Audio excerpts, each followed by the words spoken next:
Hello అండి, నమస్తే. నేను Harinmani. Welcome back to our channel Harinmani's kitchen. ఈరోజు చాలా సింపుల్గా చేసుకుని బెండకాయ ఫ్రై రెసిపీని మీతో షేర్ చేసుకుంటున్నానండి. దీనికోసం ఒక 1/2 కిలో బెండకాయలు తీసుకున్నాను నేను. అవి చిన్న చిన్న ముక్కల కింద కట్ చేసేసుకున్నా. ఇప్పుడు ప్యాన్లో ఆయిల్ వేడెక్కిన తర్వాత కాస్త కరివేపాకు వేసుకున్నాను. ఈ కరివేపాకు చిటపట్లాడిన తర్వాత బెండకాయ ముక్కలు వేసేసుకుంటున్నాను. ఈ బెండకాయ వేపుడైతే చాలా సింపుల్గా ఈజీగా చేసుకునే విధానంలో చెప్తున్నానండి. ఓకే, ఇప్పుడు బెండకాయ ముక్కల్ని బాగా ఆయిల్లో కలిపేసుకున్న తర్వాత కాస్త పసుపు, అలాగే టేస్ట్కి సరిపడా సాల్ట్ వేసేసుకోవాలి. వేసేసుకుని బాగా కలిపేసుకోవాలి.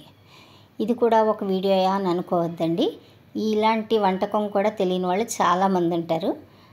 అందుకే వాళ్ళ కోసం నేను ఈ వీడియో తీసి మరీ పెట్టాను. ఓకేనండి, మూత పెట్టేసి మగ్గించేసుకోవాలి. బెండకాయ ముక్కలు బాగానే మగ్గిపోయినాయండి. మధ్య మధ్యలో కలుపుకుంటూ ఉండాలి. బెండకాయలో జిగురు ఎక్కువగా వస్తుంది కదా, బాగా వేయించుకుంటే జిగురుమానం తగ్గుతుందండి. ఓకే, ఇప్పుడు బెండకాయ అయితే బాగా మగ్గిపోయింది. ఇప్పుడు ఇందులో కారం వేసేసుకుంటున్నాను నేను.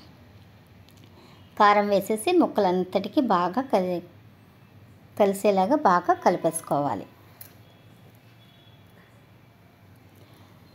చూసారుగా, కారం అంతా బాగా కలిపేసుకున్నాను. ఇప్పుడు మరి కాసేపు వేయించుకోవాలండి. ఈ బెండకాయ వేపుడిని సాంబార్ అన్నంలో సైడ్ డిష్గా పెట్టుకుంటే చాలా బాగుంటుంది. పప్పులో కూడా బాగుంటుందండి.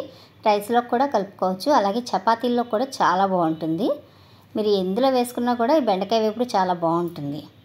ఓకేనండి, వచ్చేసింది బెండకాయ వేపుడు అయితే. మీకు కనుక నా సింపుల్ రెసిపీ నచ్చినట్లయితే మీరు కూడా మీ ఇంట్లో ట్రై చేసి ఎలా ఉందో కామెంట్ చేయండి. నచ్చితే లైక్ చేయండి, అలాగే నా వీడియోని షేర్ చేయండి.